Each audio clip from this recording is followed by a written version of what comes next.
Hi, this is Renee McDonald, and I'm talking to you about some things that come into play with going to therapy. So firstly, you might have come here because you're after counselling. You might have come here because you're interested in what I have to say. Welcome and thank you for listening to this.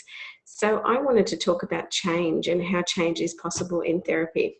And certainly there's a number of different things that come into the realm of working with clients and what helps to motivate change in anyone seeking therapy.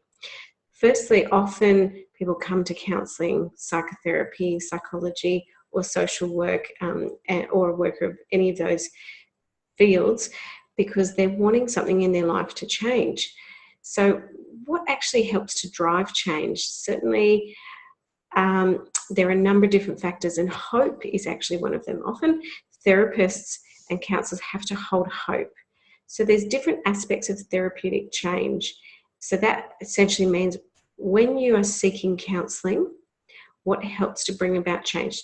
One thing might be the theory, so how your therapist actually works. But according to some research, only 15% of the outcome is related to the theory. So even though theory is important, it's important that your therapist has some idea of how they're working.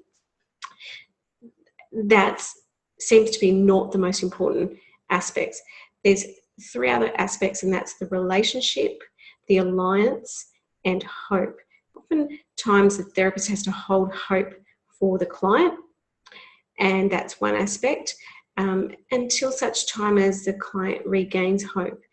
Often if in a down state or moving into a depressive state, people might have this sense of hopelessness. So it might be that therapists actually have to come up with holding on to hope for and on behalf of the client, to engage with that. So that's one thing.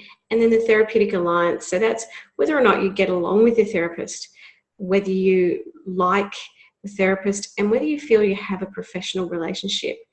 Can you talk to them? Do you trust them? And do you feel like you're being heard?